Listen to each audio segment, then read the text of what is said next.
清大的神，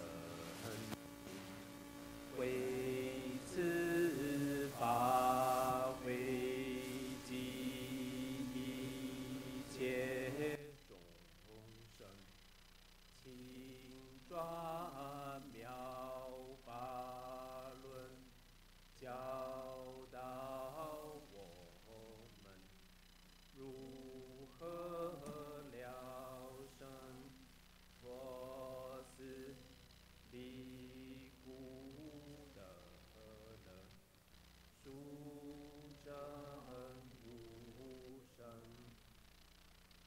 Will the Sangha with great virtue out of compassion for the sake of this assembly and all living beings, please turn the wonderful Dharma wheel to teach us how to leave suffering and attempt bliss and end birth and death, and quickly realize numbers. Namo tassa bhagavato arahato samma sambuddhassa.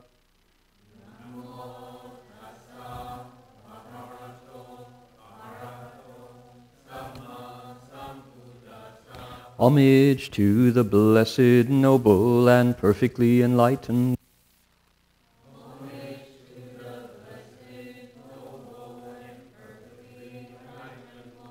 Namo saranto suchedoye alahudi sanmyao sanputoshe.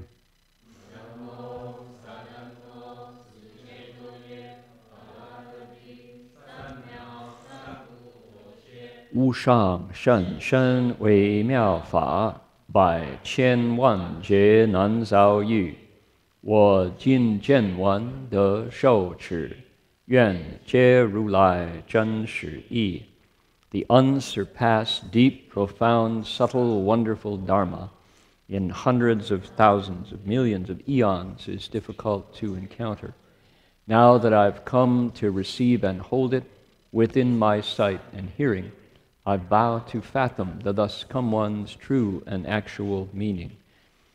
Venerable Master, Dharma friends, welcome to our Sutra lecture tonight. This is the 6th, correct? 6th of July, Saturday night here in Berkeley, California. And we're explaining the Flower Garland Sutra, the 10 Grounds chapter. And if you would turn to the front cover of your sutra text, please. We'll begin by reciting the name of the sutra and the Buddhas and Bodhisattvas.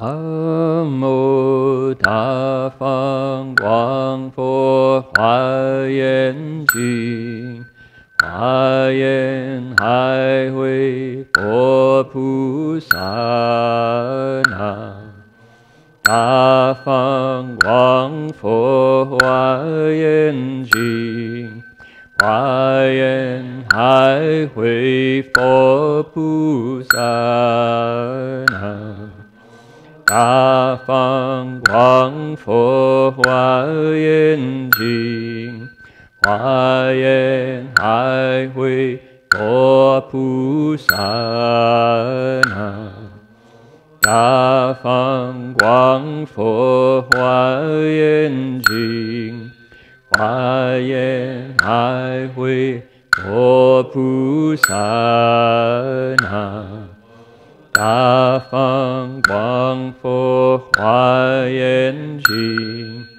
Huayan Hai Hui Fo Pu Sa Na Ta Fang Guang Fo Huayan Jing Huayan Hai Hui Fo Pu Sa Na Mo Ta Fang Guang Fo Huayan Jing Huayan Hai Hui Fo Pu Sa.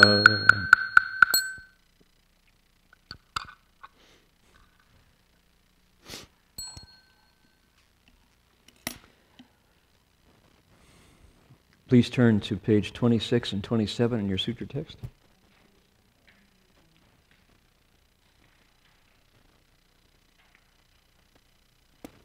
We're down at the very bottom, the last stanza.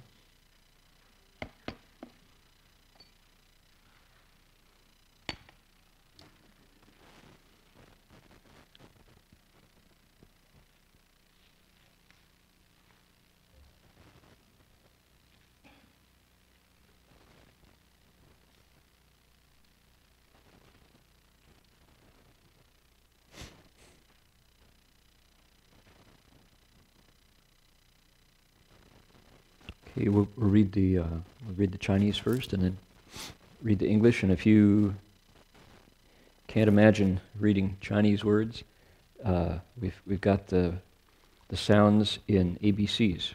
They're called romanized, the romanized versions of the Chinese characters down below, and the marks on top of those phonetic spellings. Actually, when we chant, you don't pay attention to them. You don't chant a tone. But if you were to, I'll read you that first line.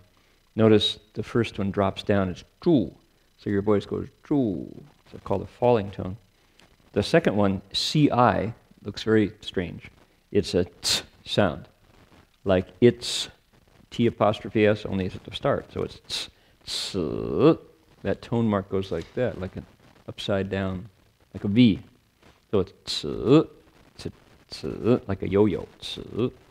Do, D-U-O, is first tone, straight across. Do, so you just hold your tone. It's the first tone. Zuo, fourth tone, like that. Zuo. And then, for number Y-A-N, could be yan. In American, we call that yan, but it's yen. But the A could spell with an E, it'd be the same thing. And that's yan. Like that. So there's a musical quality. If you had a musical pitch, you'd see the note would fall. Yeah, like that. Next one, tian. That's an interesting word because that's the word for God, and also for nature, and for sky, and for heaven. All those things are in that one word, tian, tian. And notice it's the A-N is the same as yen. So the last Y-A-N, the word before it, I-A-N. One is yen, one is tian. And then the last word in the line has that upward rising, the rising tone. And it's the name of a word processor, isn't it? Only they kind of went out of business anymore. Wang, right? And a wang, I use a wang word processor. Right? Well, it's not. Chinese don't have an ah sound. No hard nasal A. It's wang, very soft, very gentle. And it means king. So wang is the word for king. Then it's the second tone, wang, like that. So if I were to do it one by one, it would be zhu, ci, duo, zuo, yan, tian, wang, like that. Only I'm doing them backwards, so I'd have to do them like that to give it for your perspective, right? Like that. So, zhu, say, zhu, ci, duo, zuo, yan, tian, wang. There you go. But when you chant, you don't do that. With music, the music of the melody sends the tones out the door. So we just basically in tone. So I'll give you the line. And some of you still maybe think, I don't do Chinese. Give me the English. So you wait, we're getting to the English. Here we go. All right, here we go. 诸子多作炎天王，诸子多作炎天王，于法自在中错尊，于法自在中尊，普化群生出恶见，群生恶见。 专求佛智修善业，佛智修善业。Let's read together in unison. Ready? Here we go. Dwelling here, one is most often a Suyama heaven king, has mastery of dharmas, and is revered by multitudes. He teaches many beings to expel their evil views, intently seeking the Buddha's wisdom and practicing good karma. We're 3 verses from the end of the 4th ground of the 10 grounds. And this is really the summary. This is the refrain of the whole long teaching. And within the Avatamsaka Sutra, the 10 grounds chapter, of which there are 40 chapters, is a story about bodhisattvas. It's an instruction manual, what a bodhisattva is, what a bodhisattva does, what they look like, how they behave. And within the 10 grounds, each ground is a unit. Each ground is pretty much a self-contained set of instructions. And even though it's a unit and self-contained, in each one there are certain,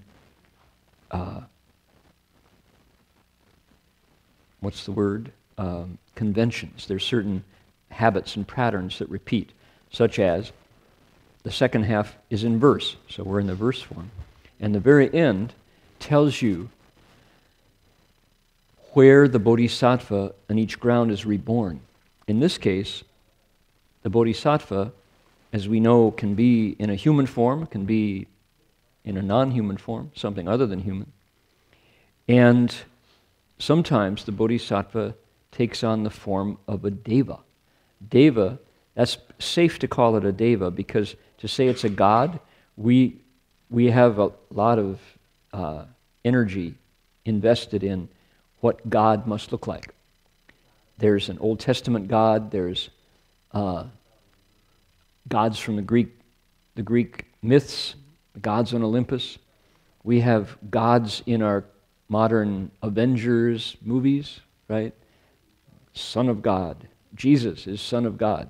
And that's all mixed up with Lord and Savior. And so God is pretty much a word it's good to leave to the theistic religions because they all have a very fixed idea of what God is. And if you, for example, there are theistic religions that if you say God is not the way they say God is, you're in trouble. You will come to grief.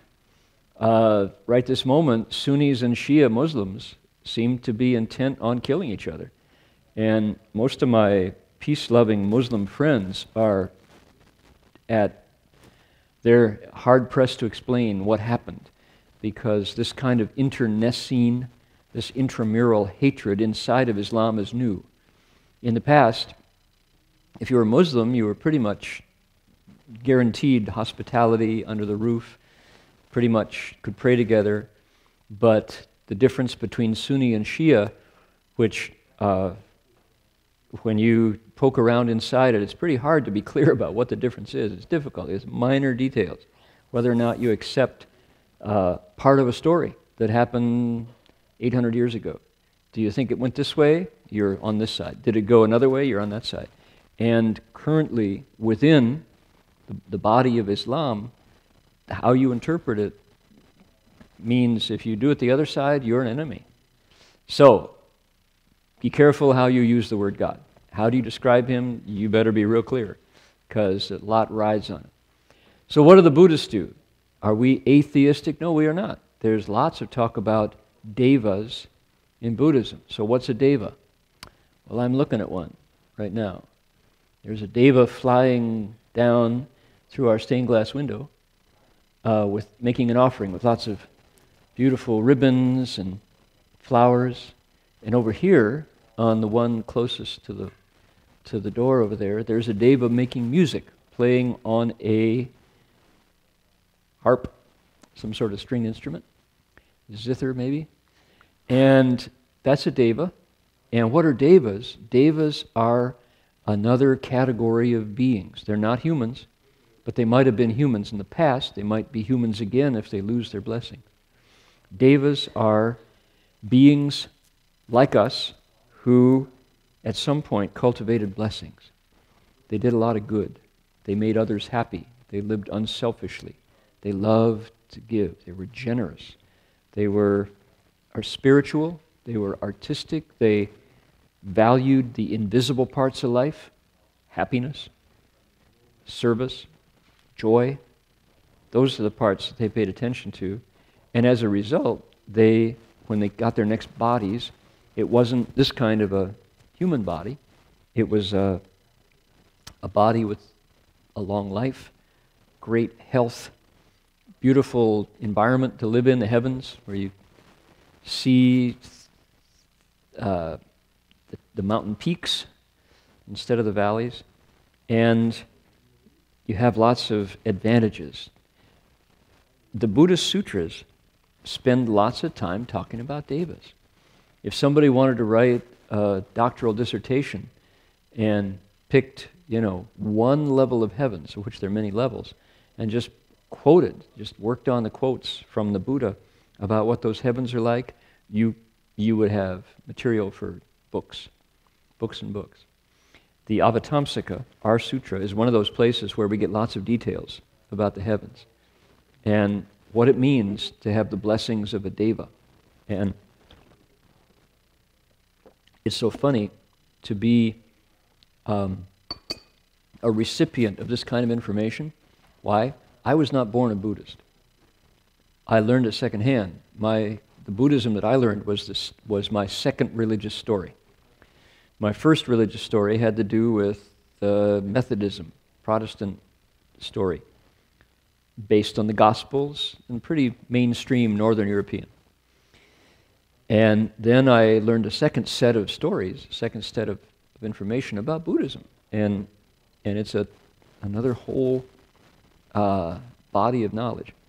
And so I noticed how Buddhists, people who were like born into Buddhist families, people who had these images in front of their eyes growing up, it's easier for them to go, that's the way things are.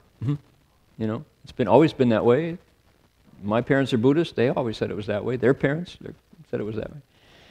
When I hear these things, I don't just go, that's how it is. I learned it second. It's kind of like learning a second language. You have the echo of the first one, and then you're presented this one. Well, one of my sensitivities was anything that talked about God at all, to me, was radioactive. Beep, beep, beep, beep, beep, beep, beep, beep, beep, beep, beep, beep. If you have a Geiger counter, it's like God. Honestly, I confess, and I know I'm being recorded, so I'm going to be held to this one. When I first walked into a Buddhist monastery, there were about a year when I didn't look at the Buddha straight on. I couldn't look at those images directly. Why? Anybody read the Ten Commandments? Thou shalt not have any God before me. And what happens if you're an Israelite and you make offerings to graven images, graven idols? You fry. You're obliterated. You are zapped. You're smoked, as they say. So it's like, I'm not so sure I want to look. So I came in, and it's like, I kind of bowed, but I didn't really want to look at, just in case. I didn't know. I mean, what if? What if it's right? Don't risk it. So I spent a lot of time kind of tippy-toeing around the Buddha images for about a year. And then I started to look, and of course I was reading and listening. But when I looked up, it's like the Buddha image was pretty benign. I mean, I didn't get any bad vibes from it. But all the bad vibes were coming from where? From me. I brought all this fear into the Buddha hall with me. For fear that, if the one story was true, I was in big trouble. Because here's a graven image, man, and I was bowing to it. Whoa, am I allowed to do this? So, the power of stories, right?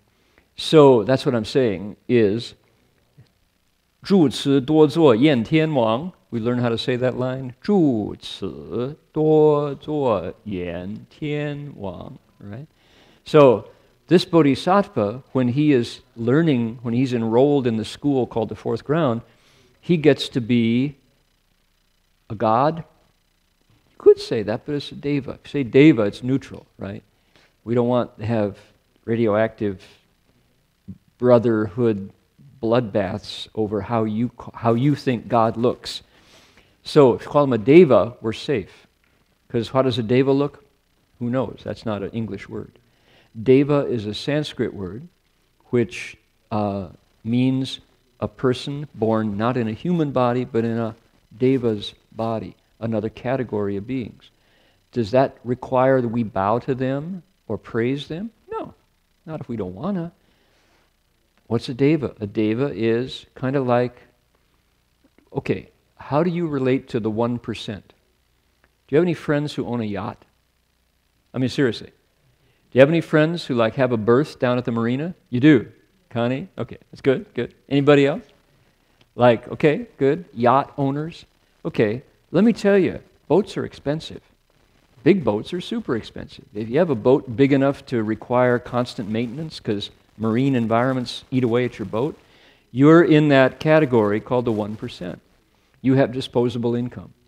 All right? Let me guess that. The rest of us, you ever set foot on a yacht over like 50 feet? I don't think I ever have. A private owned, sailing vessel. Well, you got to be wealthy. You got to hire somebody who's always scraping barnacles, who's always painting, who's always got the engine tipped up. That's kind of like a deva. Okay? I mean, we know they're there. Angela? When you describe devas to me, in my Judeo-Christian background, they sound more like angels. They sound more like angels to somebody raised inside that story. Well, that's interesting because they might be. They might be what we call angels. Connie?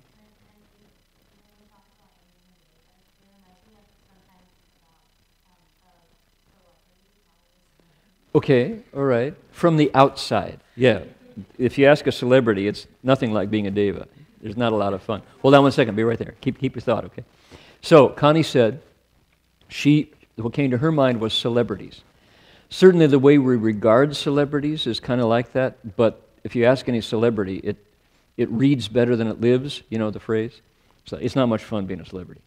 You're more like a prisoner. You can't go out of your house without a disguise. So, comment. Oh, when you mentioned the thing about living in the mountaintops, being able to see the mountains and having advantages, being in good health and being able to live a long time, that actually made me visualize how rich people live, like in the Berkeley Hills, and then all the normal people live in sort of the flatlands and live in the valleys, which is literally the valleys, it is the Yeah. flatlands, and Yeah. higher income people live in the hills, and they must have enough money to afford a more relaxed lifestyle. Of course, riches doesn't always guarantee happiness Correct. or relaxation, but to a large extent, I think that it would make your life considerably easier You bet. in the way that our capitalist society. Comfortable. More comfortable. Right. Okay, good. Thank you. What's your name? Say it again.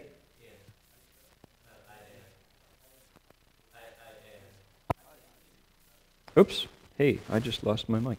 Okay. Was, hello. We're talking about, we got a couple seats up here in the front for somebody who's flexible. Ian's point was, when he heard the word deva, what came to mind was hill dwellers versus flats dwellers here in Berkeley. So a little closer to home here. What's that like? Well, I spent 2 years living on Vermont Street, one street down from Grizzly Peak, right up at that gate at the reservoir where Berkeley meets Kensington meets Albany. And living up there, by golly, every afternoon from Monday to Friday at 5 p.m., the dust settles. And it settles, you can almost see it street to street.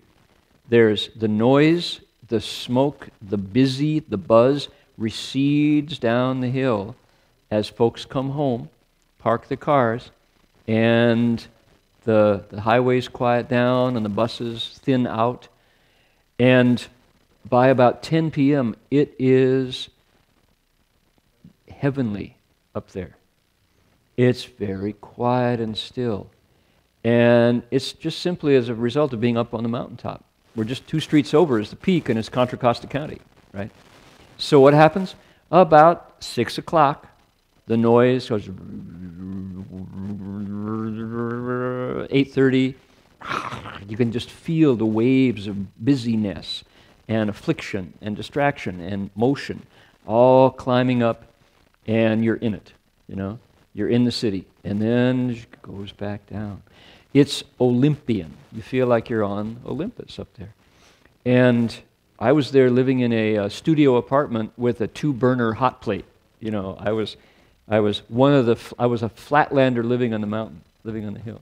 So it's just like Ian said. It's exactly what it's like. So what are we talking about? The word is blessings. Blessings. Blessings, not like bless you, my son, not that kind. Blessings meaning the invisible bank account that comes as a result of doing good deeds. How do people get to be devas? Master Hua said 2 things. He said, hold the 5 precepts, do the 10 good deeds. Blessings come from, he said, making other people happy, which implies not only making yourself happy. If you do that, and happy, notice that word. If you spend your time making other people happy, if you live a virtuous, moral life, not killing, stealing, lusting, lying, and drugging yourself, and you take your body, mouth, and mind and do good, benefiting people, you get blessings. Blessings come to you. You have this money in the bank account of good. You have what are called shangan, wholesome good roots. That pays off not only in this life, but in your future life. And one of the important ways it pays off is you get a better body. Your body's better. Betty Batter got a better body, right? What kind of better body did Betty Batter get? You have to see what kind of blessings Betty Batter did. Right? I'm making this up as I go along. You want to hear verse 2? So, blessings are the thing that turn this body into a deva's body. So, Ian talked about what's it like living, you know, if you live in the hills, could be the Oakland Hills, could be the Santa Barbara Hills, could be Beverly Hills, which is not hills but flat. But you know, what happens is life gets comfortable. People come to work for you. You may have a maid, you may have a driver, you may have a gardener, you may have multiple. Servants isn't the polite word anymore. What's the polite word? Associates, right? Yeah, domestic associates, right? I'm my domestic associate, my servant. And what else? You're removed. This is a way to measure blessings. Pain is removed from direct contact with your senses by each level of blessings you have. When your blessings are totally exhausted and zero, where do you live? You get a hell dweller's body, and your senses are impacted by lethal suffering over and over. You have no insulation between lethal, death impact on senses that destroys your body. If you're a deva, your blessings are full. If you're a Buddha, your blessings are completely full. Your body is light. Your body is like space. There's no impact, nothing to impact. But let's say a deva is, humans are 50-50, depending on who you are. And mind you, we're way away from the text here, but I think this is fascinating. Somebody's got to write a thesis on this. And, let me know, and I'll point you to the resources. So, the interesting sociological experiment, right? Sociological research. The comparative blessings of devas and humans. Devas and humans' blessings, a comparative study. Right? So, if you come back, if you're reborn as a deva, they say, and the sutras are full of this. The sutras are the place to go to talk about this. They say that if you are hungry, food appears to you the way you like it. Hungry for hot food, you get steaming pao mian, just the way you like it, with zhimayo and, of course, no 不放葱, yang cong, no yang cong. You get, ramen noodles, just perfect. If you like ice cream and you happen to like peach ice cream, it's peach ice cream, just the way you like it. And clothes. Clothes appear when your mind moves for them. Clothes appear exactly your size, exactly the color, exactly the cut that you want. And they're warm in the winter and cool in the summer. That's the kind of blessings. Just simple physical blessings. Food and clothing. Sleep, dwellings are abundant, secure, and traveled. You get these famous deva wheels. They're like carts, single wheels. They're like, what is it? Not a chariot, no. A two-wheeled chariot that you ride on when you, what do they call? What do policemen ride? Around the mall.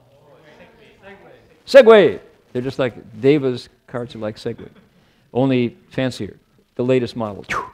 And you go from here to, the other end of heaven. So, seriously, now that seems kind of quaint. Here's a very fascinating way that the Sutra describes life in the heavens. Believe it or not, and if the answer is not, I'll show you where it says it. Even though you're born in the heavens, warfare may not be over. You might still have to serve as a soldier. I don't know about females in combat.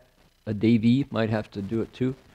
But why do you go to war in the heavens? Because the Asuras, which is another category of beings, Asuras are always challenging the Devas for control of the heavens. Not the Suyama heaven that appears in our verse tonight, but up to the second level, the Triyastrimsha, which is, according to the sutras, where God on high, Lord God, the Christian Jewish God, lives. So it says, you can be a Deva. You're living in the heavens as a God, Deva, and you still have to go fight. But what are your weapons like? Your weapons involve psychic abilities. Now, anybody who has seen recent Hollywood blockbuster superhero films like The Avengers, what was the latest one last year that's got all these characters coming together on common cause? Sounds a lot like that. And it's funny that the best of science fiction fantasy is edging closer to how the Buddha described it.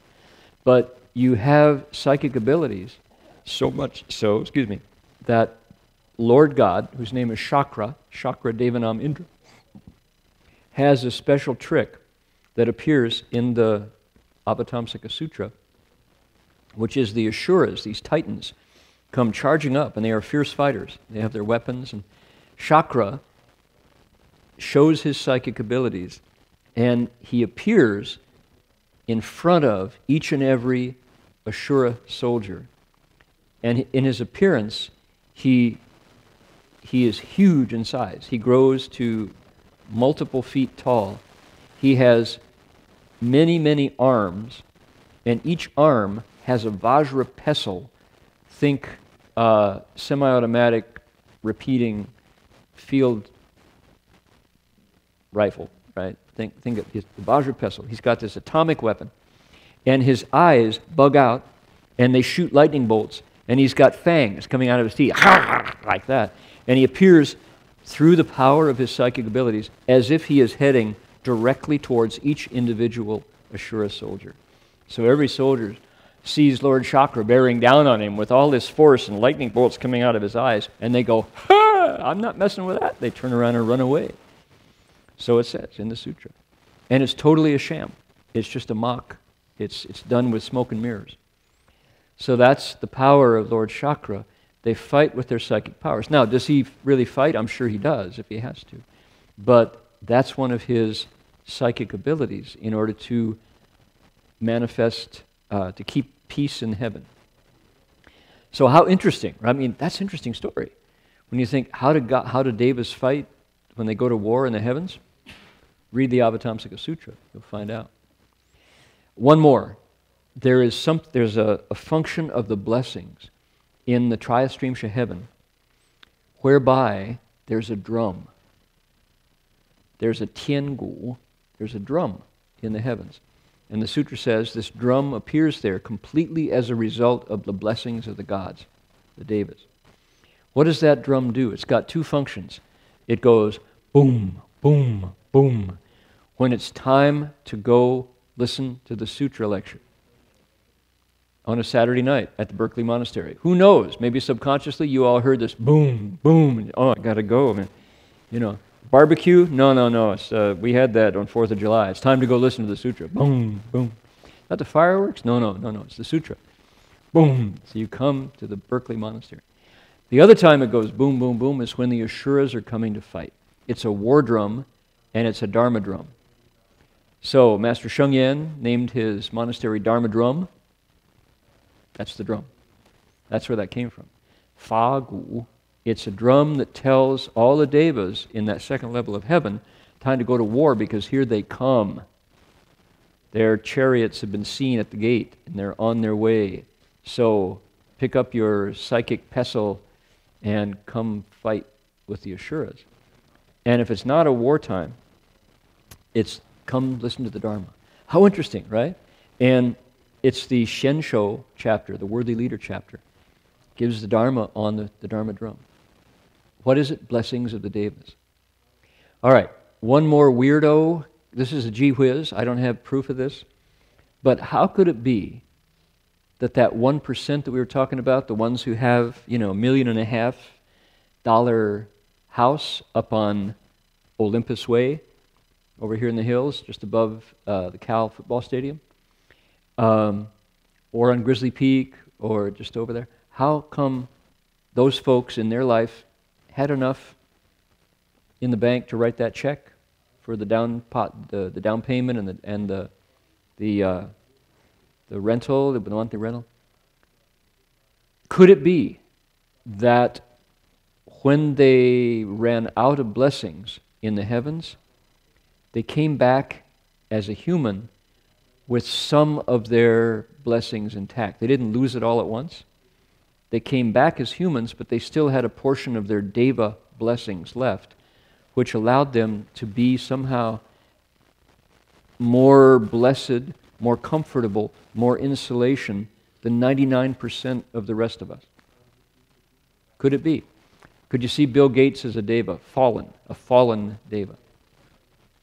Maybe, something like that. We don't want to pick on Bill Gates, poor Bill Gates. But Warren Buffett, some of our conspicuously wealthy Americans. Could be. Yes, sir.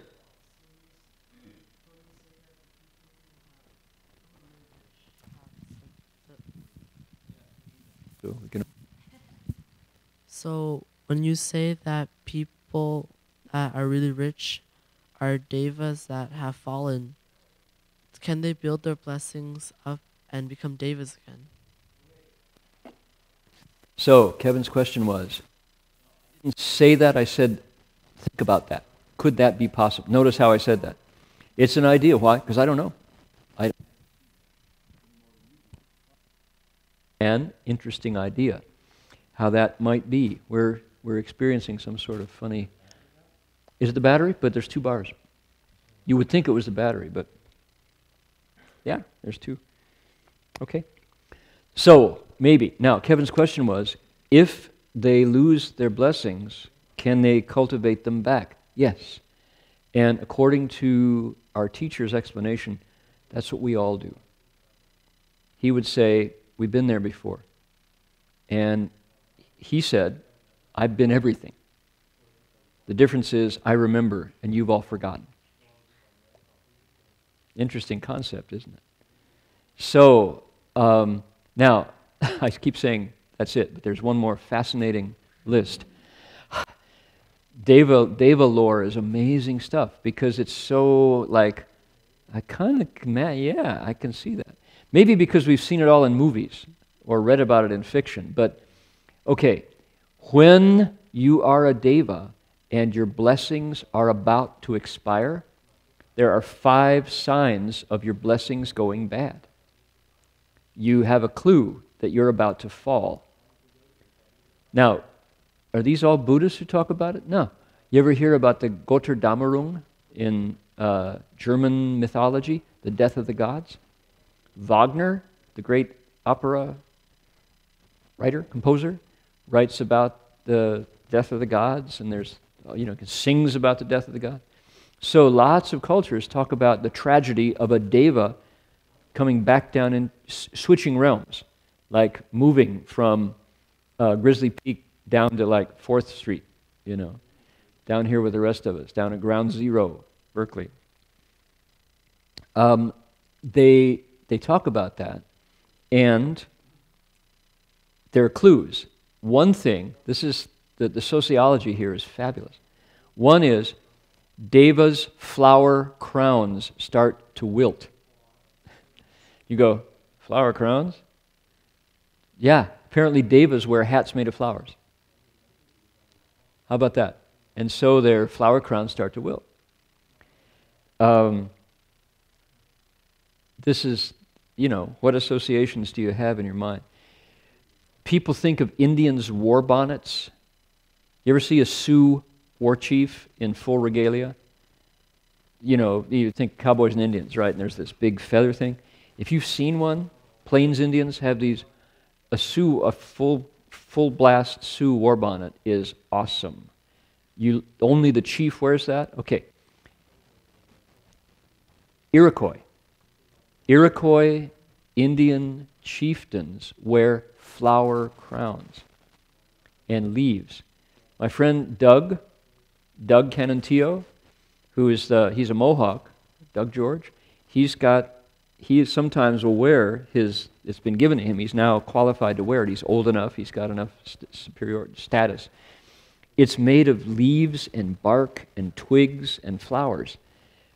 It's kind of funny looking, to tell you the truth, but it's a sign of great honor. And only the head man, I don't think women wear it, but the women are above the men, interestingly enough. But the men, if he's the head chief, he'll wear that. And I was thinking, if we think deva are the most natural, this is not supernatural. This is not unnatural. This is natural plus, what a deva is. It's nature, like Google Plus, it's nature plus. To be a deva, you've got so much blessings in nature at a level we usually don't get. So, seeing Native Americans as closer to the devas, more natural. So the Iroquois chiefs wear these flower crowns. Not wilted, right? I don't know. Idea, it's just an idea. So, 1, your flower crowns wilt. Number 2, your armpits start to sweat. I kid you not. One of the 5 signs of decay is devas start to emit a foul odor, and their bodies have never done that. There's no deodorant in the heavens. No need. Johnson & Johnson does no business in the heavens because their bodies are spontaneously fragrant. But when your blessings start to go, you notice, oh, I got to go shower, Your body starts to sweat. So I won't go into the other 3. They're kind of gross, but you know. So, how interesting. This is all Avatamsaka Sutra talking about the state of devas. All right? So, here's our bodhisattva. Oh, one more thing. Master Hua said, why do Buddhists say, don't want to be reborn in the heavens? Don't go there. It's never in the Dharma do you find somebody say, oh, I hope you're reborn in heaven at the right hand of Chakra. Why? You're still mortal. Exactly Kevin's question. You're still mortal. You're still on the wheel. You're heading towards another rebirth. It's a better class of hotel, right? It's a 5-star instead of a 2-star. You're not down at the end of University Avenue. You're, in the penthouse at the Hilton. But it's still a hotel. You get your body, you live your blessings, they go away, you're back. And if you don't cultivate, and here's with a fact, he said, when you're in the heavens, what's it like? It's really comfortable, man. It's really, really nice. You might save up for 2 weeks in the Bahamas, and that's it for a year. Those 2 weeks when you stay at the Atlantis. And that's it. Then you're back to the grind, back to the traffic jam on the way to the bridge, when you're in the heavens, it's like that all the time, but you forget to cultivate. It's so comfortable, you never meditate. It's so comfortable, you forget to give. It's so comfortable, you have to hear the heavenly drum to go hear the Dharma, and you say, nah, I'm going to go watch baseball, instead. A bum, he was out. What do you mean that's a third strike? That's Saturday night. So you forget to cultivate, and your bank account of blessings goes away. You're back down. Hello, I'm back down on the flats. Time to cultivate again. So Master Hua would say, being a human is not such a bad deal, because why? The pain of having a body that gets old, gets sick, and dies reminds you to cultivate. So we cultivate because we're face to face with planes that almost land. Can you imagine being on an 11-hour flight from Seoul, Korea? You're feet from the ground and your plane crashes. Right? We had a plane crash today at SFO. The last 2 minutes of the flight, plane crashed. And imagine the terror of having your plane not land the way it's supposed to, but they're only now investigating, but they think that perhaps the pilot picked the nose up because it was too low coming in, and somehow the tail hit first, and it broke up and burned.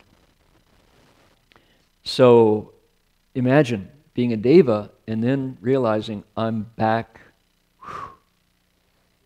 I'm back. As a human, we go, this is not great. Not so great to have your plane crash. Maybe I better cultivate. Maybe I better focus on helping other people. Maybe I better look beyond myself and what's comfortable and nice and what I like, and make something comfortable and nice and likable for others. And guess what? Your bank account of blessings starts to pile up again. In your next life, you're up on Grizzly Peak. In the next life, you're born in the heavens. They described it as musical chairs from Dharma realm to Dharma realm. Connie?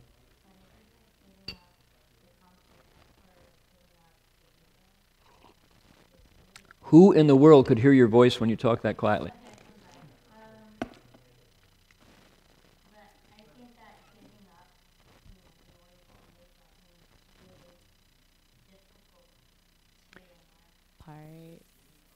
Like you just said, giving and making the precepts, cultivating blessings. But then again, it's really difficult too. And I don't know. I guess you just have to. Okay. Okay. Yeah, you're thinking. That's all right. Thinking is good. I can see you're processing. That's what I want. Okay. So back to our sutra. I just gave you a whole bunch of deva lore, right? I know. Yeah. Let's get it up. Do we have a fresh battery there yet? Maybe Jerry just got some. Yeah, when I leave forward, it goes away. That's funny. Okay.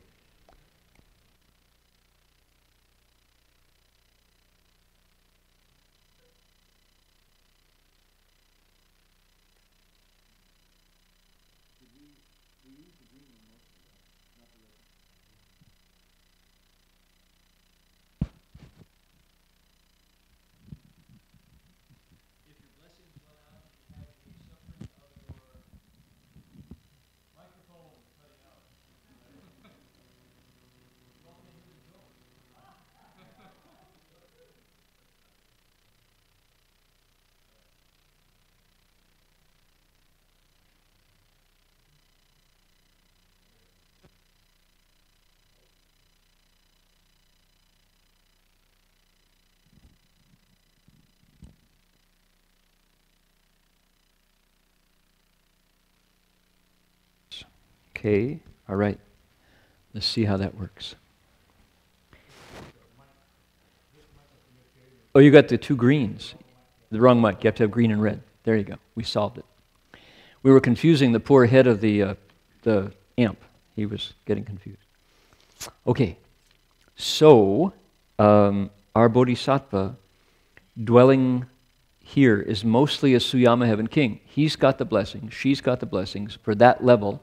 The third level out of 6 of the desire heavens. In the Suyama heaven, what's neat about that Suyama heaven? It's taller than the sun and the moon. There's no light there, so the devas' bodies emit light. Imagine being a deva and the source of illumination is your own nature. How interesting, right? Real blessings. And what about that? 于法自在中所尊. 于法自在, to be, to have complete sovereignty, to be the boss of all dharmas. All kinds of practices. You know what this means? You're a really good meditator. You meditate for the best. You can do pranayama, breath meditation. You can do hatha yoga. You can do karma yoga. You can do jnana yoga. You can do raja yoga. You can do Ayurveda. You're a master of all the dharmas. And if you think of dharmas as methods, what else? You know the teachings. What is it in the Shurangama? You got it at your fingertips. What is it about the Deva, the Lotus Sutra? You got it right there. Why? You are Tsudzai, Ishvara. You are the boss of all dharmas. And Zhong So Zun, people respect you. People respect you. We had an experience today. A large number of us, including many folks who are here tonight, went down to the Redwoods in Santa Cruz to clean garbage. We clean garbage. I had a lot of thoughts about that. And face to face with the garbage in the woods, I don't know how you all saw it. Many of us were there. It was a defilement. As I was picking up the trash bags full of somebody else's throwaway containers, tin cans, bottles, bleach containers, toothbrushes, I thought, people are a blight. This shouldn't be here. It was wrong to have bits of colored plastic on top of the redwood needles. It's kind of like, we're so used to when we defecate or urinate, we pull the handle and it goes away. The water washes it away, right? We're not confronted with the wastes that our body produces day to day. That's part of being civilized, is you take care of your own waste products, right? Even if you live in a farm, you go over to the outhouse where there's a trench dug, and you go in there and it stinks for a bit, and you drop some lye or some lime into the trench so it doesn't smell so bad, and you close the door and you go back out to where you live. It's isolated over there, and you close the lid, and you do your best to prevent it from interfering with the rest of your house or life where you try to keep it clean and sanitary. Somebody took their human waste and dumped it under the trees, dumped it on the ground under the trees, and walked away. All right, let somebody else take care of it. I'm out of here. And I was just contemplating how defiled that act was. It didn't belong there. It didn't belong there. And so somebody else has to come along and pick it up. And we picked up 40 cubic yards of it. It's the largest dumpster. How much? What did that thing weigh, Nam, when it was full? Would you guess? 10 to 15 tons of garbage. And there were 40 people there working. Took us all morning.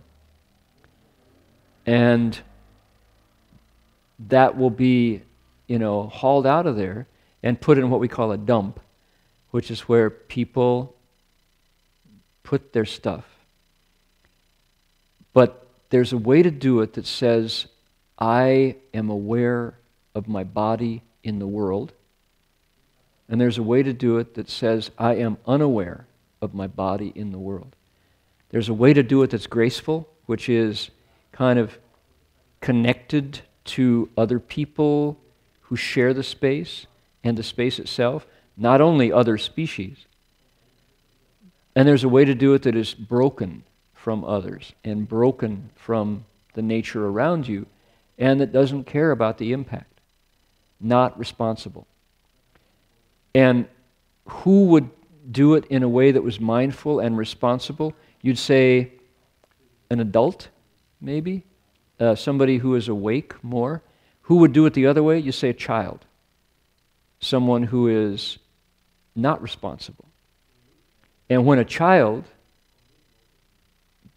spits up their Cheerios, dumps their peas on the floor, the adults go, well, they're 2 or they're 1. That's what they do.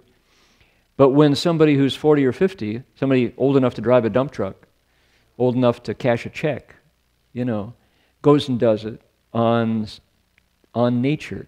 I wanted to apologize to the redwoods down there. I wanted to say, we're not all like this, Now, do the redwoods care? Nah, come on. This is my just super discrimination, right? This is clean, that's dirty. But all you had to do was look. And there was something not right, something that needed to be done. When you look at it, you think, I got to clean that up. Because it was filthy. It was clean garbage. It was just somebody's, garbage. The trucks carry it away on the street every week. But it shouldn't have been put under the redwoods. And so we went down there, and we had the cooperation of neighbors, local neighbors who live there. Their homes are there. They see this trash, and one woman whose name I didn't get said, she said, that you came down, she said, is a blessing, because we take pride in our neighborhood, and this hurts, she said. We take pride in our neighborhood. And I thought that word, pride, how can you be proud of children who dump their peas on the floor? Or who smear their excrement on the wall of the house? You're not proud of that. You cover it, or you apologize for it, or you clean it up. So when someone who is a social child or asleep behaves in a way that we can't go to sleep until it's cleaned up, you go, man, there's a different worldview at work. Line 3, 普化春生除恶见. Everywhere this bodhisattva goes, hua, he teaches, he changes is the word, teaches beings to chu, to get rid of, to expel their wrong, evil, harmful points of view, viewpoints, ways of seeing the world. That's what this bodhisattva does, is he wants beings, chun, it means multitudes, beings, to see things differently. Your body might be 40 years old, but if you take land that belongs to everybody and dump your trash on it to the tune of tons of trash, and then walk away from it, thinking, got over on them. We're done. And put money in your pocket for that. There's an evil view there. Why? Somebody's got to come behind you. Somebody's got to do it, set it right. That's not right. It's wrong. And the word that popped out today, I don't know if everybody was saying this word, but when I met the local folks, I said, this is not righteous. This is unrighteous. I'm going, not right. This is unrighteous. So, thinking about that, how long will it take somebody who dumps trash on other people's ground, how long will it take them to get to the Deva's realm? If you not only don't make people happy, but you make people unhappy, if you not only don't increase blessings, but you cash in your blessings for a little bit of money, maybe a little bit of profit, you dump stuff under trees that will sit there for years, some of the stuff that was there since 1999, that other people have to pick up, what happens to your bank account of blessings, man? You're trashing your blessings along with that trash. You will not get to the heavens for a while longer. Not that you need to go to the heavens, but think about it. How do you get to the heavens? Make people happy, benefit others. Do the 5 precepts and the 10 good deeds. Avoid 5 broken precepts, greed, anger, and delusion, and the 10 evil deeds. And you get to be this body. I missed all these facts about the Devas. Their lifespan is longer. Devas live a long time. Their bodies are big and pure and strong and long-lived and healthy and blessed. They look a lot like, fill in your favorite movie star. I couldn't do that. You'd laugh at me. You're never up to speed. If I said, Angelina Jolie, everybody has a different thought now, right? If I said Tom Cruise, ever since he jumped on the couch, we go, no. He's short, he's really short. Yeah. So who do you fill in? Oh, okay. Connie. Blake Lively won what? Oh, she looks like a Deva? Devas look like Blake Lively? Okay, I don't know. Everybody go home and Google Blake Lively. Check it out. How about the men's side? Come up with a name. It'll be George Clooney. Too old. George Clooney is last year's Deva. Sorry. Try again. Marcello Mastroianni. He was last generation's Deva, right? Not any longer. We age, these bodies. Anybody got a better name? The new Superman, but we forget his name. So, Superman. Let's just do this. Let's do the icon, never mind the poor, suffering human who is probably like, running from paparazzi, has to live in a secret address. He can't send an email to friends because people hack his email. Being a celebrity is no fun. Okay, anyway. He teaches many beings to expel their evil views. What else? 转求佛智修善业. What does he do? Look at what a bodhisattva does who lives as a deva with all those blessings. He, Zhuan means specializes in, xiu, cultivating, seeking, qiu, seeking the Buddha's wisdom. That's the compass bearing that he is on. He xiu shanye, cultivates good karma, wholesome karma. There it is. That's right up front, isn't it? Good karma. One of the solutions today that we had a big group meeting under the redwoods after lunch. We all sat around in a big circle and tossed in ideas about what to do. What are the solutions? And one of the most interesting ones that came up, we went all the way from calling the federales in, which is not going to work, to putting like permanent concrete barriers so nobody can drive. No, what about the fire trucks? That's a fire road. No. To putting up, we definitely have to put up no dumping, county ordinance something, Santa Cruz. And then somebody said, put up a sign that says, Sacred Buddhist Land. I thought that was a very interesting idea. And somebody said, no, Dharma Realm Buddhist Association. We said, too long. Who's that? That doesn't cut any ice. That's not going to... But Sacred Buddhist Land. Bad karma if you dump here.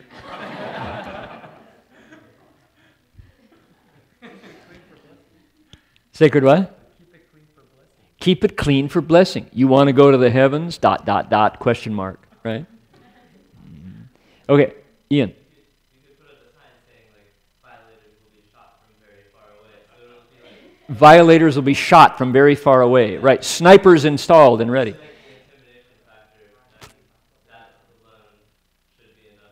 You think? Well, if these are meth heads, and we think they are, that's probably the language to speak. So, do you teach with a carrot or do you teach with a stick? That's the question. And somebody had a compromise. They said, you know, aren't there lots of scary Buddhist devas who like, you know, and you put one of those faces on there and on the sign, sacred Buddhist land, defile at your peril, you know. There can't be two that these folks maybe not have gotten out of high school. So peril, that's one of those 50-cent words. You know, bad juju, and we can say something like that. Smile, okay, now, someone said, put a surveillance camera up, made of plastic, right? No wire, no cable. Show a camera and let people, you know, smile your uncandid camera. Now, somebody said, put a real one up. And they said, no, that'll be stolen and sold in a week. That'll be turned into meth. Kevin had his hand up. Yes, sir. The tofu gun, I missed part of that. It was in Italian, and I didn't get all of the humor there. Mount a tofu gun and shoot it. Was it? That's a different issue, and I thought so. He said, chou tofu. That would really scare him if it's stinky tofu. Okay, he was going to get tofu instead of a gun. So, wasn't there a street where people were dumping trash and they put up a statue of Guan Yin or something? they said, Wasn't there a street where people were dumping their trash in the neighborhood, and then someone put up a Buddha image, and then people started putting flowers? yes, yes. It was actually in Oakland. It was a neighborhood in Oakland near Casa de Paz. And I want to tell the story correctly, and I don't have all the details. We read it here. It was one of our stories at night, where somebody remember the details? Somebody took a turnaround in a neighborhood in Fruitvale, and they built a garden. They put a garden in, and the garden kept getting trashed, and people would, you know, they dumped on it, and they started dumping trash. And then one guy put a Buddha altar, and every day came out, it was just a simple image, and put flowers in front of it, and removed the trash, but put a Buddha altar there. And this is a wild, woolly neighborhood where, you know, you travel at your own peril. And pretty soon, more flowers appeared, and then people started to clean around it, and then they planted flowers around it, and the whole neighborhood began to gather and protect the Buddha image, and it became sacred ground just automatically. Yeah, that was a good, interesting story. So, different solutions, the carrot or the stick, and pretty much what we came up with was we posted it, so legally somebody has to go past the sign that says no dumping here and no hunting, etc. But we're going to pick up on the sacred Buddhist land idea and get some nice signs and be prepared to make a couple of them, because the first couple will be shot down, you know, by shotguns. But if we can get some good signs painted that look really nice, it could be the pride of the neighborhood. And everybody driving by on Highway 9 will blink their lights and toot their horn. You know, hey, sacred Buddhist land. I like that.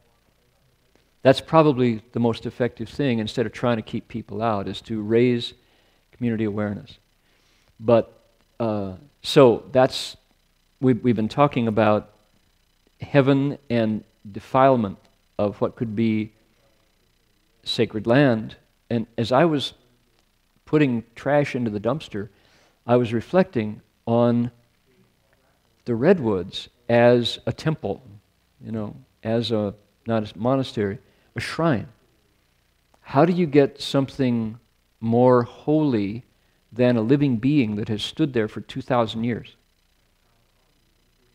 Those are sacred objects all by themselves, Buddha or not. Those redwoods are the oldest living things, folks. Right? Master Hua he didn't eat except once a day. He fasted 23 hours a day all his life, so that the wealth that came to him, the material wealth, he preserved pieces of land. He preserved the oldest living things, which are redwood trees. What's more sacred than something that has been here all this time? Those redwoods are so special, they're so tall that their roots can't pull water high enough to irrigate them more than halfway, so they have a special system that pulls water out of the clouds to irrigate the tops. How about that? That's why they only live in this tiny belt on the California coast up to Oregon, because it's foggy enough for them to drink out of the sky. Those trees drink from the heavens. How about that? I mean, you know, that's pretty special. And yet first thing we did when we got there was we looked at the corpse of a giant first growth, which we have about 4 of on our property. And it's a tree that is as big as the first 4 rows here, cut. The stump is there. It was there when Jesus walked. And around it is this ring of 4 or 5 second growths that have been there for 200 years, probably. Almost as old as America. And now they're 200 feet tall. And there you go. That's holy. And we're so puny, you know. We are really sad humans. We don't see it. So, what occurred to me was, let's see, we need to go for, we finish tonight? Turn over, 28-29. 菩萨亲家精进力，或三昧等皆艺术。若以愿智力所为，过于此数无能之。The Bodhisattva diligently increases the power of vigor, acquires samadhis and so forth, numbering in the 100 millions. If he uses the power of vows and wisdom to enact them, it exceeds that number by amounts one cannot know. Okay, 4-stage Bodhisattva gets samadhi. Samadhis are one of the goals of Buddhist cultivation. Samadhis produce wisdom. Samadhi and wisdom are the hand, the palm of the hand and the back of the hand. Samadhi is you could say kind of an accelerated state of consciousness or a refined state of consciousness. It's a state of, they say, stillness and purity. You're very still, you're very pure, but you're still and pure the way... Did anybody growing up have a gyroscope? One of my best toys was a gyroscope. My dad brought one home once, and it was very simple. It was a steel frame about this big, and it had a perfectly balanced wheel in it, and you took a string, just a regular old piece of white string, and you wrapped it around and went, whew, pulled the string, and the gyroscope went, you set it down, and it would stand up like a top. But the wheel inside was spinning very fast, and as soon as the wheel stopped spinning, tonk, fell over. Then you tied the string on it and went, twee. Gyroscope top, they called it. But it was made of metal, and it was really fine, and I loved it because it was precise, and it was kind of heavy and substantial. And it did magic, which was, stood up on its own as long as the wheel was spinning. And the thing about that wheel was, Alan, are you crossed up in full lotus there? Can you stand up? Can you get me the prayer wheel in front of Manjushri here? Thanks. It's the silver, the gold, bronze, yeah, that one. All right. The gyroscope was something like this. Thank you, Alan. This is Manjushri Bodhisattva's prayer wheel, but we're borrowing it for the illustration. Okay, watch this. It did something like that, only way faster, and it was very fine and refined. And and notice this has handles, it didn't have a string. That had a string, and you just went like that. You whipped the string, and it spun the gyroscope inner wheel. And as a result, notice, this just goes and goes and goes. So, Samadhi is something like that. You're still and quiet, but there's something there that's spinning very quickly.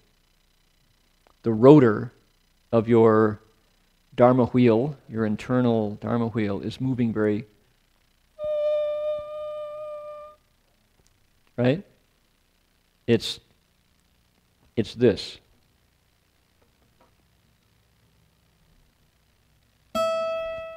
Sorry.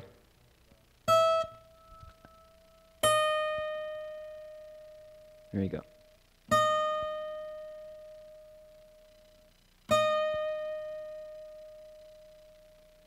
That's what it sounds like when your inner samadhi is working. It seems still and quiet, but it's moving very fast. And it settles in, it goes like that. And it just, keeps on spinning.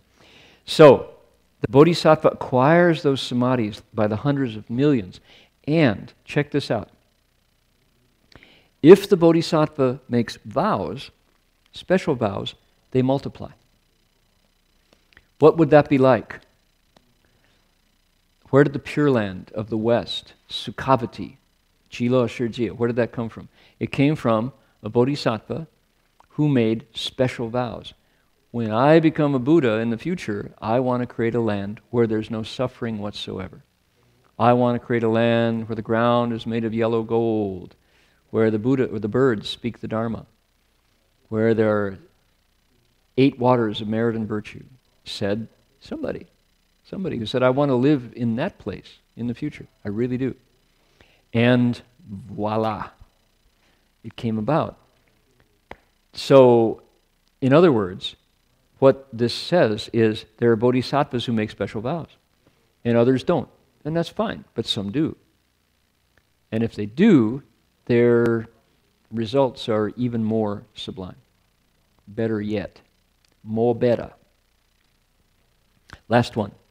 如是菩萨第四地所行清净微妙道功德意志功相因我为佛子以宣说 As it is upon the fourth Bodhisattva's ground, the purified, subtle, and wonderful path cultivated there, its merit, virtue, and interactions of aspiration and wisdom, I have already proclaimed now for the disciples of the Buddha. Says Vajra Treasury Bodhisattva.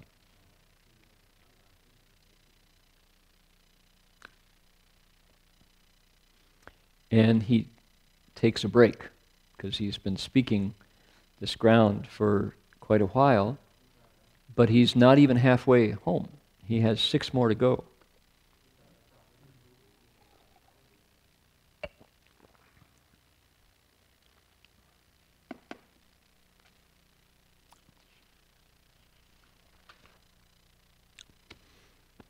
Can we turn over? Let's start number 5, just to get us to prime the pump, to get the wheel spinning, right? Okay, I'll give you the chant, and you give it back here. This is the chant. It begins with the chant, and then it goes down to the prose over on the next page. 菩萨万事生地行. Your turn. 菩萨万事生地行，于法皆无心欢喜。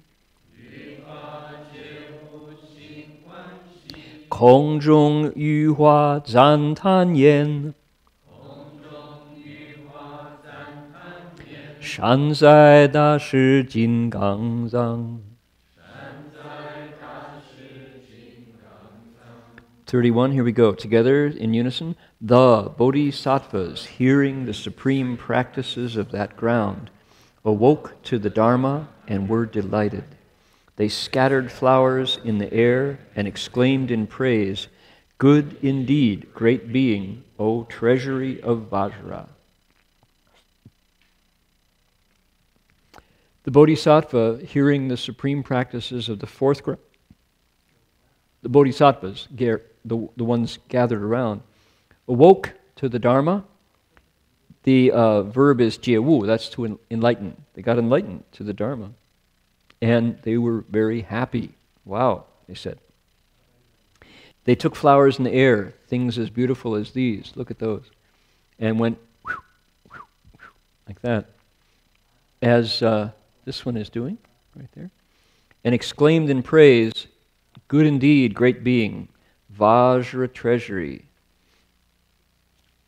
Bodhisattva. Thank you for telling us about the fourth ground, they say. All right.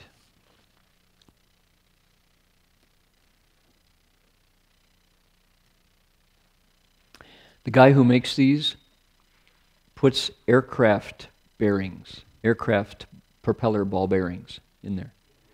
That's how it turns so smoothly and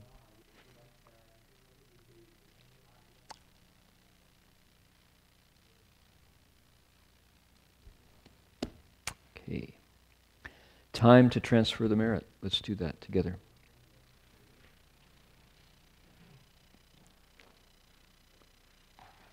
The official count is that 2 people died and 100 went to the hospital. One, when we began the lecture tonight, one was still missing. So,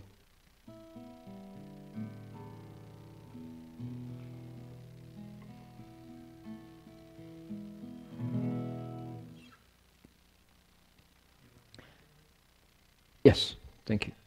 I got it.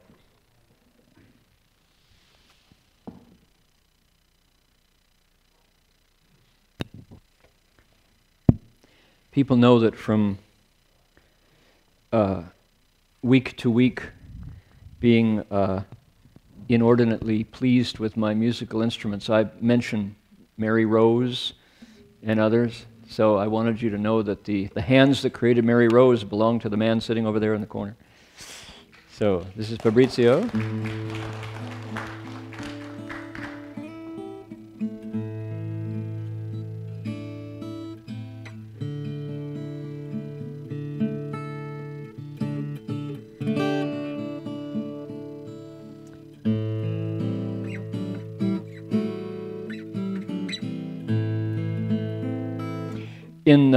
In the heavens, all the devas are shown playing musical instruments, and somebody has to make them.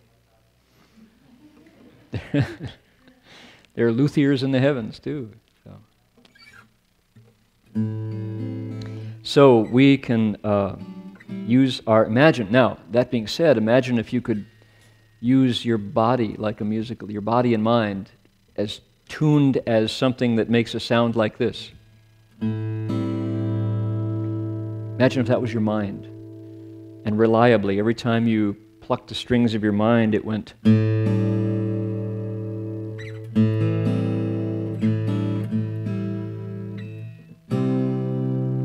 That much in harmony. Wouldn't that be wonderful? So, Bodhisattvas are tuning up their own body, mouth, and mind as musical instruments.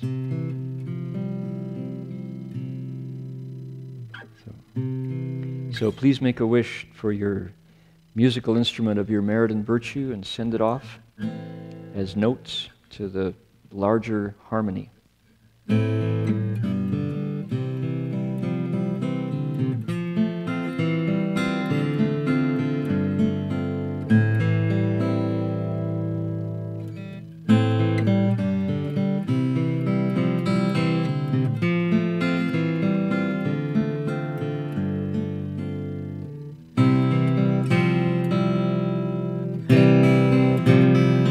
Every living being, our minds as one and radiant with light, share the fruits of peace with hearts of goodness, luminous and bright.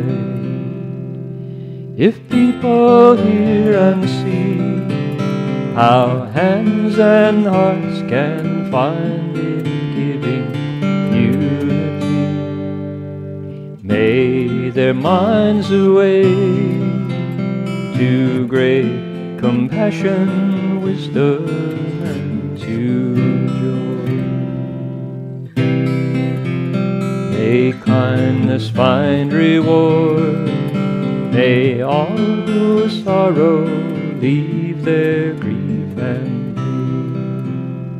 pain. May this boundless light break the darkness of their endless night. Because our hearts are one, this world of pain turns into paradise. May all become compassionate and wise. May all become compassionate and wise.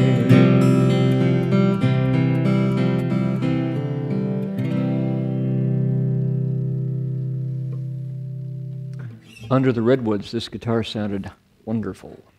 Boy, boy. It sounded so loud, and I don't know if it was a function of the silence down there, but it did not need amplifying, and there were almost as many people there as there are here tonight. So. All right, we're going to Jason, who, although he was in his new life has begun in Portland, Oregon, he shabuda, he couldn't let us go, and he flew back down for the Sutra lecture. My goodness. Commuting now from Portland. Jason, one of these times you're going to have to bite the bullet and really move to Portland. Not that we'll take you, but, you know. I know. So, anyway, Jason turned his camera lens on all the activities today, and there is a rumor of lots of photos about to be shown here. Is that true? How many did you come up with? 37? Okay. That's... Say again? Okay, great. Before we drop the screen and turn on the projector, we need to tell you about something that is happening here tomorrow morning. Dashing Pasher, you want to say a few words about our Chan walk?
What time? And we're back at?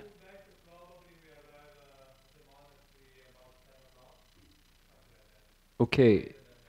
Chan walking, which means get here at 6, bring walking shoes, water, jacket, maybe something to sit on, yoga mat, and light, and at 6 o'clock, if you have room in a car, meet here at the monastery, take off.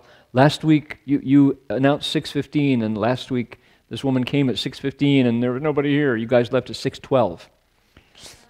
So she, poor lady, she probably connected this week. And go up to Tilden, which is our local regional park. It's beautiful, summer weather. And I was told that the mist over Lake Anza in the morning was quite special. And walk, meditate, stretch out in nature, and come back by 10 o'clock. So it's quite wonderful. And if it continues the way it started, we'll probably make it a regular thing. Okay. Oregon Buddha Root Farm is now, I think, officially closed. I think, unless somebody's like, you got to let me come, I got to come. Otherwise, because we bought the food. We now have the cars, the rides assigned. So if you want to go up with a car, certainly you can, but we're pretty much full now in terms of rides and lunches and such. So, yes, Phil. I just want to thank the people, the wonderful people who donated food from the event that we had today. The homeless shelters really appreciate it. The lunch was on 4th of July. The idea wasn't even an idea yet. On the 4th of July, we said to Guozhen and all the aunties and friends, we're going down to Santa Cruz to Highway 9 on 2 days from now. And they went, lunch? You need food? And it's like, today, you'll see. All this food appeared, and these folks created food where there was none, and we ate it and just ate it and ate. Oh my, it was wonderful. Generosity, so much appreciated. Thank you, Phil. Exactly correct. Okay, time to run the screen down. No more announcements? Yes, YC. Oh, tomorrow. What's going on tomorrow?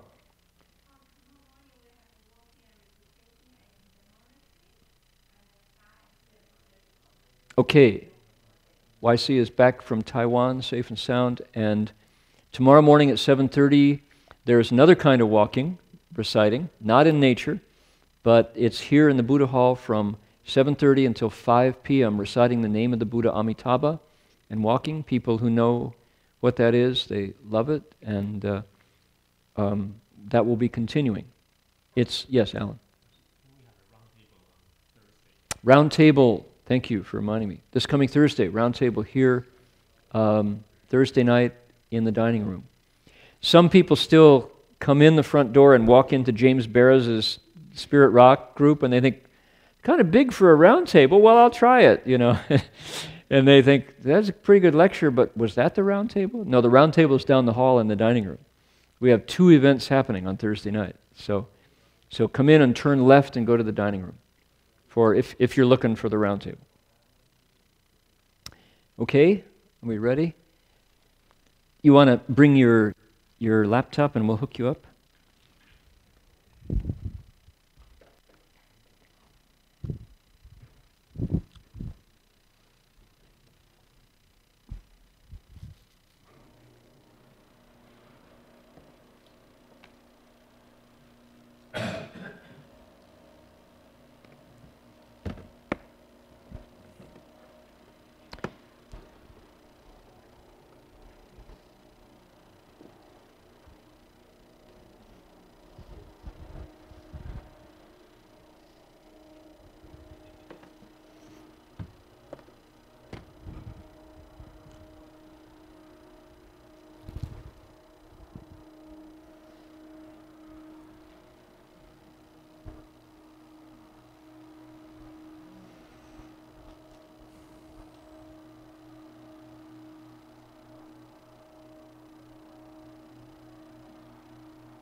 Got it. Aperture. Slideshow. There we are. Okay, is it manual? Analog. This is Yuanlin Heavy Fingers Tan, who is moving our slideshow forward for us. This is what the redwoods look like at 7 a.m., 7:30 a.m.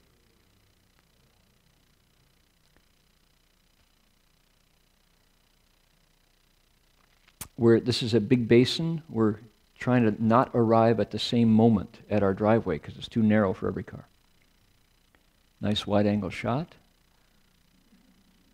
Through the windshield. Unsafe practices, but okay. Introducing people to what redwoods are about. Here's that old tree trunk I mentioned.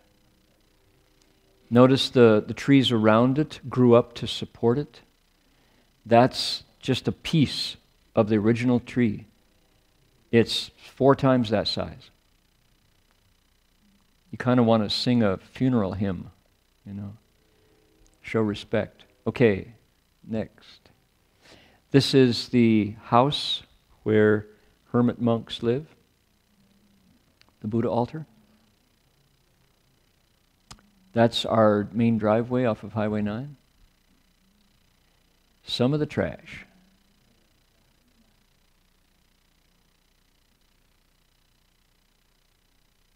Shotgun shells. Yep. Bang, bang, bang, bang. Poison oak. Look carefully. Anybody who doesn't recognize it. That finger is entirely too close to the poison oak. That you wash your hands with special Technu soap. At Abhayagiri, hold on, go back. At Abhayagiri, where the monks, the Thai monks live on the mountainside, right, surrounded by poison oak, every bathroom has a permanent bottle of Technu and Technu soap. Technu, that's really good anti-poison oak. What it does is it breaks the oil. Poison oak has an oil that's super irritating to the skin, and Technu it's a de-oiler, and it goes in, and it's for, if you think you've been exposed, this is just in case you need to know. Tomorrow, you know, going up, there's poison oak in Tilden. Technu, you get it at a drugstore. Wash your hands with it really vigorously, follow instructions, and it takes the oil away. That's the best anti-poison oak solution. Okay, go ahead there. Old garbage. Filling up that huge dumpster. On top of that dumpster, that's a monk, believe it or not. That's a working monk. Vigorous. And beside that is a Dharma protector. That's Guoji up there. Whoa. Whole garbage cans go into the dumpster. 40 tons, 40 cubic yards.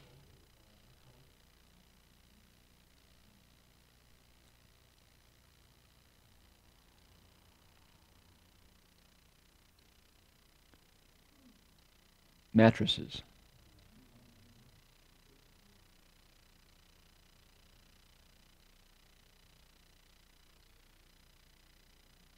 Trash of all kinds.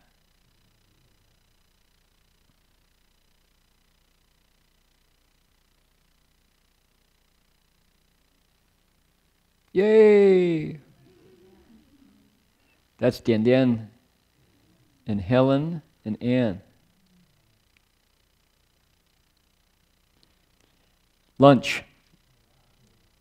Look at that spread.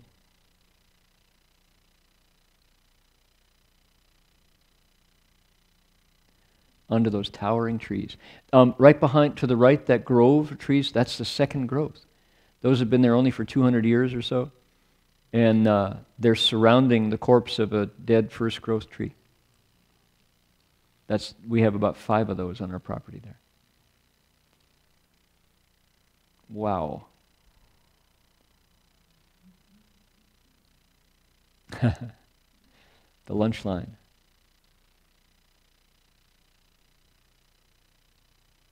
Songs afterwards.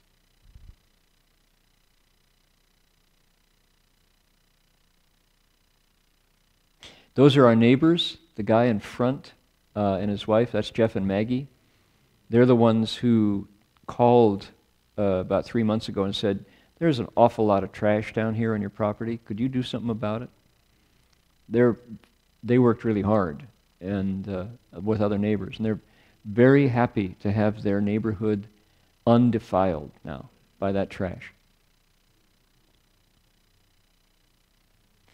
This is Bob Berry, who has been in that neighborhood since 1960. He lived in that spot since 1960. This is our house down there. It looks huge in the picture, wow. It also looks like it came out of a spaceship, doesn't it? It looks like it's shedding light. It's just a malpam. It's just a house. Tarp. Picked up. Not a trace was left. You wouldn't know that we were there. As they say, when you come, take only photographs, leave only footprints. There we are.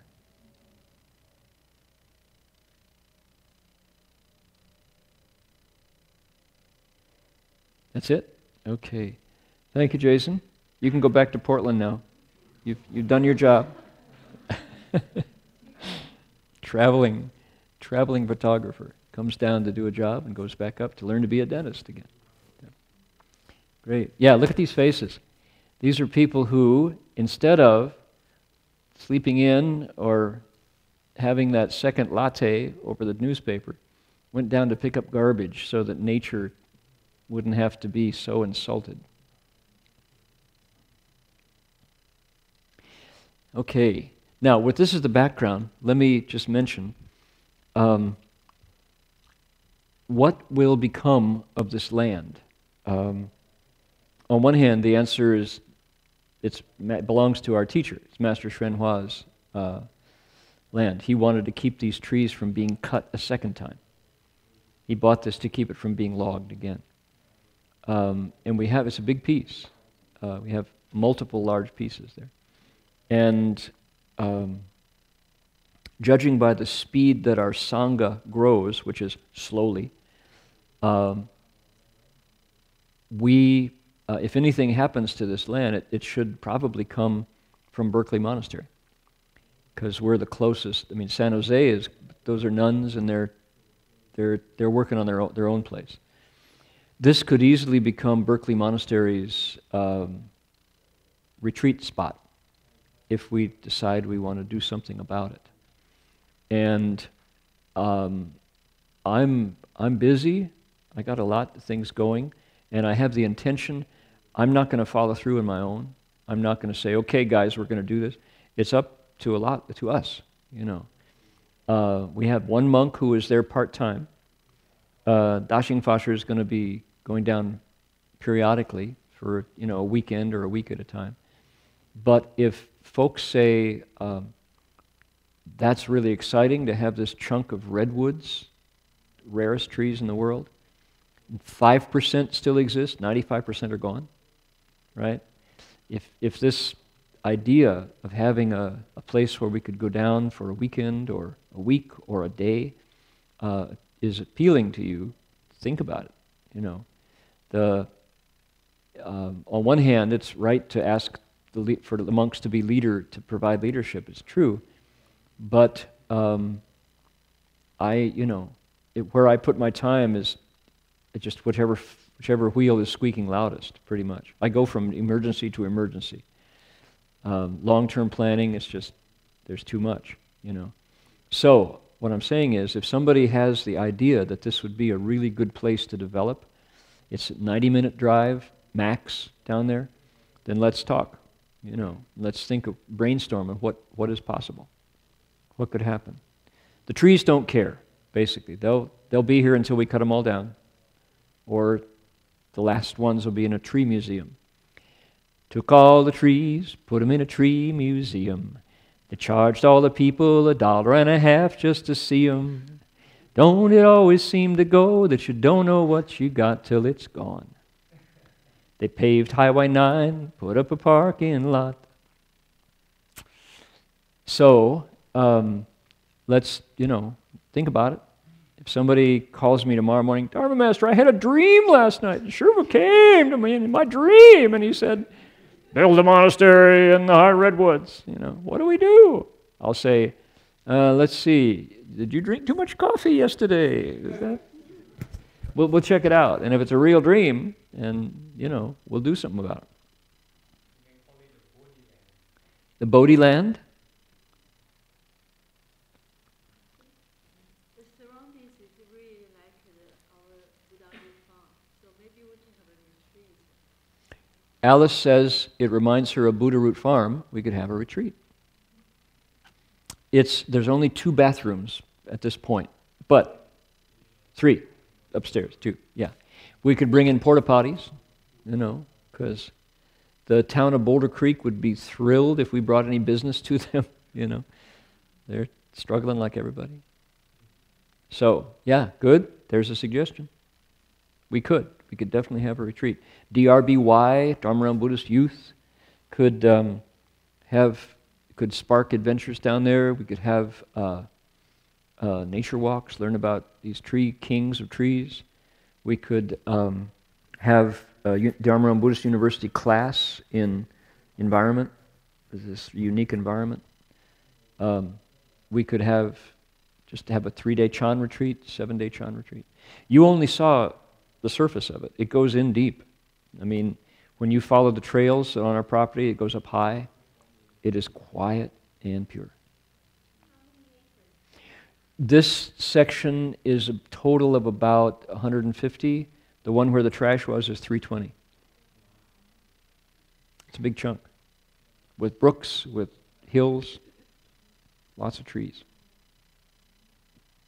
Yes, Chimaisha? For me, there's always been a dream that DRD had a monastery like a Bhagiri, like a forest monastery that had like a simple lifestyle.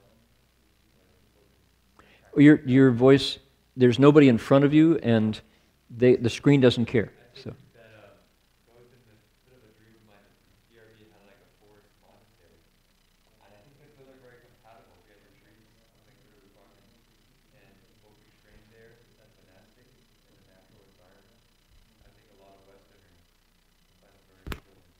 And it also could be a retreat center for lay people as well. We can have summer retreats, weekend retreats. Mm-hmm. So Chinwe Shur said, Abhagiri, people don't know what that is. That's the Thai forest monastery. And our friends from Ajahn Chah's lineage call themselves forest monks. And they live in the woods up there on that chunk of Mendocino County mountain that Shifu gave them. So Highway 9, this could become a forest monastery for monks. Mind you, Chinwe Shur is partial to it because he grew up about 13 miles from there. Yeah, not too shabby. So yeah, why not? It's just waiting for somebody to get the initiative and start the, have that dream. I have a dream. Forest monks, forest nuns, and lots of meth heads. Be careful. It's a wild place. It's not tame at all there. All right, that's it. And drive safely tonight and listen to your dreams. If your dreams include redwoods, send me an email. We'll talk. Thank you for the photos there, Jason. Okay, our color rendition is not what it should be here. I have to investigate this projector. You want to test it out? See why? Maybe it got, the color needs tweaking. Yeah, his photos were much more rich on a laptop screen. For some reason, there's something happening. Maybe we can use our calibrator, Jerry. We can calibrate the projector. Good. Okay, we're going to run this up and bow to the Buddhas and...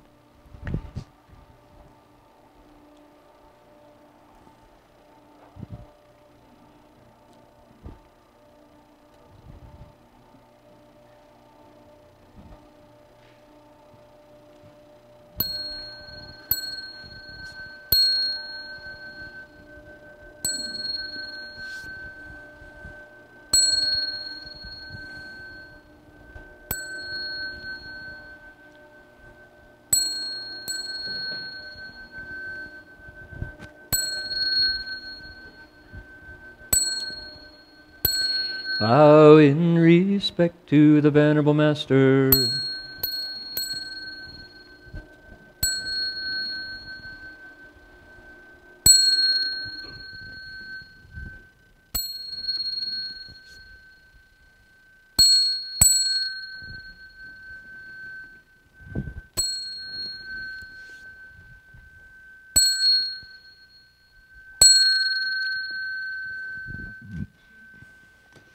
Namo Da Phang Guang Ho Hien Jin Hien Hai Hui Fabrizio is here and will entertain any orders for new guitars right here.